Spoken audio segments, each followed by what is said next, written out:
मधला ता बिटार, सुरवाई सेवा मधला ता सगावेन, सुरवाई सेवा मधला ता मुठवा लिंगो, सुरवाई सेवा मधला ता फळापेन, सुरवाई सेवा मधला ता परसापेन, सुरवाई सेवा सुक्ती तांग सेवा मिक दंडोस तल्ला कोटची सेवा घ्यात रोम मावा फळा सेवा निकुनवी, फळा सेवा निकुनवी, फळा सेवा निकुनवी. इथे उपस्थित सगळ्या मातृशक्ती, पितृशक्ती आणि सगळ्या लहान मुलांना पण माझ्या सुरवाई सेवा जोहार. कार्यक्रम तर तसा मंचाचा संपलेला आहे, पण आता आयोजकांनी म्हटलं म्हणून दोनच शब्द बोलतो, कारण तुम्हा लोकांचा जो मूड आहे तो ऐकण्याच्या संदर्भात नाही तर कार्यक्रम पाहण्याच्या संदर्भात आहे, आणि त्यामुळे मी तुमचा जो इंटरेस्ट आहे तो संपवणार नाही. तुम्हाला तो कार्यक्रम लवकरात लवकर पाहायला मिळेल तर याची शाश्वती घेतो. सर्वात आधी एक गोष्ट, कोया पुणेम जनजागृती हा जो कार्यक्रम कोयतूर युवा संघटनेने घेतलेला आहे, खूप चांगला कार्यक्रम इथे यांनी आयोजित केलेला आहे. या सर्वांसाठी एकदा टाळ्या वाजवल्या पाहिजे. तर मित्रांनो, या कोया पुणेम जनजागृतीच्या संदर्भामध्ये जर बोलायचं झालं तर सर्वात आधी तुम्हाला कोया पुणेम समजलं पाहिजे. आणि कोया पुणेम काय आहे, तर कोया पुणेम हा जो शब्द आहे हा ऍक्च्युली गोंडी पुणेम साठी संबंधित आहे. आणि गोंडी पुणेम काय आहे तर 700 कोया पुणेम आणि 50 मुठवा पुणेम असे मिळून जे 750 होते त्याला आपण गोंडी पुणेम म्हणतो. पुणेम म्हणजे पुणेम, पुंदाना, पुंदाना म्हणजे माहिती करून घेणे, वास्तविकतेचा मार्ग, नेम म्हणजे मार्ग. तर कोया पुणेम याचा अर्थ जो आहे, गोंडी पुणेम याचा जो अर्थ आहे तो आहे वास्तविकतेचा मार्ग, एखादी गोष्ट जाणून घेण्याचा मार्ग. तर मित्रांनो, मी इथे सकाळी जेव्हा या कार्यक्रमाला आलो, या सतरंगी झुंड्याचा जो कार्यक्रम आहे, गोंगो जो झाला, महागोंगो जो झाला, त्या महागोंगोला जेव्हा आलो त्यावेळेस मला एक गोष्ट खूप खटकली आणि ती मगाशी पण थोडी खटकत होती. आणि खटकत हे होता की जेव्हा इथे मंचावर काही लोक बोलत होते त्यावेळेस हे इथे जे लोक आहे हे लोक बसलेले नव्हते. त्याच्यानंतर सकाळची जी गोष्ट सांगतो, इथे महागोंगो मध्ये आम्ही एक 5-7 लोक होतो आणि या या गावाचे एक 2-4-5-10 लोक होते, बाकी सगळे लोक आपापल्या घरी होते. मला सांगा, गोंडी पुणेम, कोया पुणेम या सगळ्या गोष्टी जाणून घ्यायचं असेल किंवा तुमच्या मुलांना त्या गोष्टीची माहिती झाली पाहिजे यासाठी जर प्रयत्न करायचे असेल तर ते कसं होईल, कसं माहिती पडेल? तुम्ही घरी राहाल तेव्हा? हम लोग घर पे रहकर हम लोग हमारे बच्चों को गोंडी पुणेम या उसमें संस्कृति संबंधित जो चीजें हैं वो समझा सकते हैं क्या? इस पर क्वेश्चन मार्क है. और अगर हम लोग नहीं सुधरेंगे, समझेंगे तो बाकी सारी चीजें वेस्ट हो जाएगी. ये आप लोगों को समझना पड़ेगा. आप लोगों को ये चीज समझनी पड़ेगी कि मेरा समाज पिछले कई सालों से बिखरा हुआ है. हम लोग पढ़ते हैं कई जगह पे, किताबों में पढ़ते हैं हमारा समाज बिखरा हुआ है. अरे बिखरा हुआ है, लेकिन क्या वो बिखरा ही रहेगा? क्या वो एक जगह पे आने की कोशिश नहीं करेगा?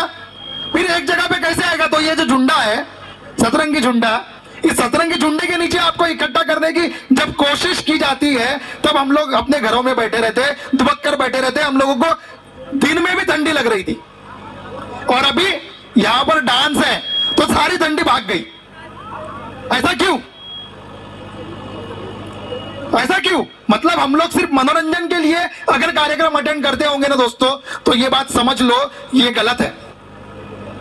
क्योंकि आप लोगों को यहाँ पे आपके हकों के लिए, अधिकारों के लिए लोग बताते हैं. संविधान की कलम 340, 341, 342 जो आरक्षण पे भाष्य करती है, उन आरक्षण पे जो मुद्दे हैं उन मुद्दों में से 342 में जब बताया गया कि शेड्यूल ट्राइब्स, अनुसूचित जाति जनजाति जो है, अनुसूचित जनजाति को जो आरक्षण दिया गया है कल्चरल आइसोलेशन के आधार पे, सांस्कृतिक विशिष्टता के आधार पे, अगर हमारी सांस्कृतिक विशिष्टता को हम लोग समझेंगे नहीं, जानेंगे नहीं, तो हम लोग मानेंगे क्या? और अगर ये सारी चीजें लुप्त हो गई तो हमारे पास रह क्या जाएगा? संस्कृति के नाम पे क्या रह जाएगा बताइए? नना सारुंग पे नांदोनान और सारुंग येरुंग पे नांदोर आतू ಇದನ್ನ ಮುನ್ನೆ आपलो गोंडी पुणे महिंदा पर अदेन जाने मायंसाठी माने मायंसाठी ಇದು झुंडाದ नेली वाया लागार माकून पर आमोट रोते उत्तरोम रोते उच्च गुणाल जर आमोट इच्छा बातें केंजी को तुम्हावा कविते अंधार दिमाग ते सोडियार का बती बतिल्ले. म्हणून आपल्या डोक्यात गेलं पाहिजे. आपल्या डोक्यात जर आलं तर आपण आपल्या पोरांना समजावू शकू आणि येणाऱ्या पिढीला ती जी संस्कृती आहे ती संस्कृती आणि त्याच्यात लपलेला जे इतिहास आहे ते सगळं लोकांना समजावून सांगू. मी इथे ज्या लोकांचे लग्न झालेले आहे त्या लोकांना जर हा प्रश्न विचारला की तुमच्या लग्नामध्ये 9 डेरीचा मंडप होता का? होता का? हा, 9 डेरीचा मंडपच काऊन, 9 डेरीचा काऊन होता, हा जर प्रश्न विचारला तर या प्रश्नाचे उत्तर आहे कोणाकडे? नाही. मग या प्रश्नाचे उत्तर कोण देईल? कोणाकडे भेटेल? तुम्ही घरी बसान तेव्हा भेटेल का? इथे येणारा जो व्यक्ती आहे तो जर तुम्हाला सांगत असेल, पण ते ऐकण्यासाठी तुम्ही तयार पाहिजे ना. ते ऐकण्यासाठी तुम्ही तयार आहे का? नाही आहे. कारण तुम्ही कशासाठी तयार आहे? तुम्ही फक्त आणि फक्त डान्स पाहण्यासाठी आणि डान्स करण्यासाठी तयार आहे. मी डान्स करणं किंवा डान्स पाहणं हे चुकीचं आहे कधीच म्हणत नाही आणि म्हणणार नाही. तो आपल्या संस्कृतीचा एक छोटासा भाग आहे. पण त्याच्या व्यतिरिक्त ज्या गोष्टी आहे त्या आपण करत आहोत का, समजत आहोत का, तो महत्वाचा प्रश्न आहे ना. मला आपला काय नाव याचं, आशिकनी मला इथे बोलताना सांगितलं की मला शिक्षणावर बोललं पाहिजे. एक गोष्ट बोलतो आणि मग संपवतो, कारण तुमचा इंटरेस्ट मी संपवणार नाही. मी आधीच म्हटलंय तुम्हाला डान्स पाहायचा पहा. बाबासाहेब आंबेडकर एक गोष्ट म्हणाले होते, शिक्षण हे वाघिणीचं दूध आहे, जो प्राशन करेल तो गुरगुरल्याशिवाय राहणार नाही. पण मी पाहतो आताच्या पिढीतले जे पोरं आहे, स्पेशली आपल्या क्षेत्रातले, कारण मी वकील होण्याच्या आधी, मी आता वकील आहे, वकील होण्याच्या आधी मी स्वामी विवेकानंद विद्यालयामध्ये शिकवत होतो आणि शिक्षण क्षेत्राशी माझा खूप जुना आणि खूप जवळचं नातं आहे. हाडाचा शिक्षक आहे मी. वकील जरी आता झालो तरी पण माझ्यातला शिक्षक गेला नाही आताही. तर शिक्षण हे वाघिणीचे दूध आहे, तो प्राशन केल्यानंतर जो प्राशन करेल तो गुरगुरल्याशिवाय राहणार नाही, हे बाबासाहेबांनी म्हटलं होतं. पण मी पाहतो आताचा विद्यार्थी तो हे शिक्षण हे वाघिणीचं दूध जे आहे ते पिल्यानंतर गुरगुरत नाही, तो म्याव म्याव करताय. आणि तो म्याव म्याव का बरं करताय? कारण त्या वाघिणीच्या दुधामध्ये ती ताकदच नाही राहिली, जी ताकद त्यावेळेस होती. शिक्षण नावाच्या वाघिणीच्या दुधात जी ताकद होती ती ताकद राहिली नाही. कारण आताच्या शिक्षण प्रणालीमध्ये इतक्या साऱ्या गोष्टी कमी झालेल्या आहे, इतक्या साऱ्या गोष्टींची कमतरता आहे, ती आम्ही पाहतच नाही आहोत. माझा पोरगा पहिल्या वर्गात जर शिकत असेल, दुसऱ्या वर्गात शिकत असेल, तिसऱ्या, चौथ्या, 5व्या वर्गात जर शिकत असेल आणि जिल्हा परिषदच्या शाळेत शिकत असेल, तर जिल्हा परिषदच्या शाळेत शिकत असताना माझ्या पोराची प्रगती बरोबर होत आहे की नाही हे पाहण्याचं काम कोणाचं आहे? हे पाहण्याचं काम तुमचं आहे. पहिल्या वर्गात त्याला बेरीज आली पाहिजे, दुसऱ्या वर्गात बेरीज वजाबाकी आली पाहिजे, तिसऱ्या वर्गात बेरीज वजाबाकी गुणाकार आला पाहिजे, चौथ्या वर्गात बेरीज वजाबाकी गुणाकार भागाकार आला पाहिजे आणि 5व्या वर्गात त्याच्यावर आधारित क्रिया आली पाहिजे. पहिल्या वर्गात त्याला अ आली पाहिजे, दुसऱ्या वर्गात त्याला शब्द वाचता आले पाहिजे, तिसऱ्या वर्गामध्ये त्याला त्या शब्दांचं वाक्य बनवता आलं पाहिजे आणि 4थ्या वर्गात त्याला वाक्यापासून पूर्णच्या पूर्ण उतारा बनवता आला पाहिजे आणि 5व्या वर्गात त्याला त्याच्यावर आधारित सगळं प्रश्नोत्तर सोडवता आले पाहिजे. हे अभिप्रेत आहे, हे झालं पाहिजे होतं. पण मी पाहतो 12व्या वर्गात आल्यानंतरही एखाद्या पोराला मी जेव्हा विचारतो की तेरी मम्मी के नाम का स्पेलिंग बता, त्याला त्याच्या आईच्या नावाची स्पेलिंग जर येत नसेल तेव्हा म्हणतो की हा, मी म्हटलं ना, वाघिणीचं जे दूध आहे त्या वाघिणीच्या दुधातली ताकदच निघालेली आहे, हायब्रिड झाला आहे ते सगळ्याचं सगळं. आणि यासाठी जबाबदार कोण आहे? तर यासाठी जबाबदार तुम्ही आम्ही आहे, तो मास्तर नाही आहे. कारण त्या मास्तरला पगार भेटते, पण माझा पोरगा बरोबर शिकत आहे का, माझ्या पोराला बरोबर शिकवलं जात आहे का, हे पाहण्याची जिम्मेदारी तुमची आहे. आणि ती जिम्मेदारी तुम्ही त्या जिम्मेदारीपासून कुठेतरी वंचित राहत आहे. तुम्हाला मोबाईल फोन भेटला, रील पाहिले, डान्स पाहिले आणि घरी येऊन बस खाल्लं झोपलो, याच्या व्यतिरिक्त जर आपण काही करत नसाल तर तुमची येणारी पिढी बर्बाद होणार आहे, हे समजून घ्या. आणि तुमची येणारी पिढी बर्बाद नाही झाली पाहिजे याची जबाबदारी कोण घेईल? मुकेश पंतम घेईल का? नाही, याची जबाबदारी तुमची स्वतःची आहे.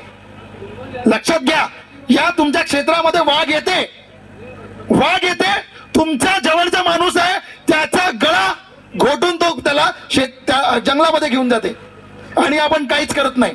काहीच करू शकत नाही. आणि काही येणाऱ्या वर्षामध्ये ही गोष्ट होणार आहे की आम्ही शेती करणारे लोक जे आहोत ते शेती करण्यापासून वंचित होणार, शेती करणं बंद करून देऊ, कारण वाघ येते. आणि मग काही दिवसानंतर काय होते, ही जी गव्हर्नमेंट जेव्हा म्हणते काय, जी जमीन पडीक आहे, शेती नाही केली म्हणजे जमीन पडीक झाली, मग जी जमीन पडीक आहे ती जमीन आम्हाला लीजवर द्या, म्हणजे अल्टिमेटली तुमची जमीन त्या सरकारच्या किंवा प्रायव्हेट लोकांच्या गळ्यात घुसन, त्यांच्या पोटात जाईन आणि पचून जाईल, तुमच्या हातात काहीच राहणार नाही. समजून घ्या. नाच गाणं होत राहील, पण या गोष्टी समजणं आवश्यक आहे. अभी नहीं समजोगे तो कभी नहीं समजोगे. तुम्हाला तुमची येणारी पिढी जर वाचवायची असेल तर तुम्हाला आतापासून या गोष्टीवर लक्ष द्यावं लागेल. आणि एक गोष्ट सांगतो, त्या जिल्हा परिषदच्या शाळेमध्ये किंवा सरकारी शाळेमध्ये कोणाचे पोरं शिकते हो? हा, सरकारी ड्युटीवाल्याचे पोरं शिकते का? सरकारी ड्युटीवाल्याचे पोरं शिकते का? बस, सरकारी ड्युटीवाल्याचे पोरं शिकते का सांगा? नाही ना. कोण शिकते? मजूर, शेतकरी किंवा तो गरीब माणूस ज्याच्याकडे पगार बरोबर येत नाही, तो ज्याच्याकडे पैसा थोडासा जास्त आला तो काय करते, रामटेक किंवा नागपूरला आपल्या पोरांना पाठवते, बरोबर.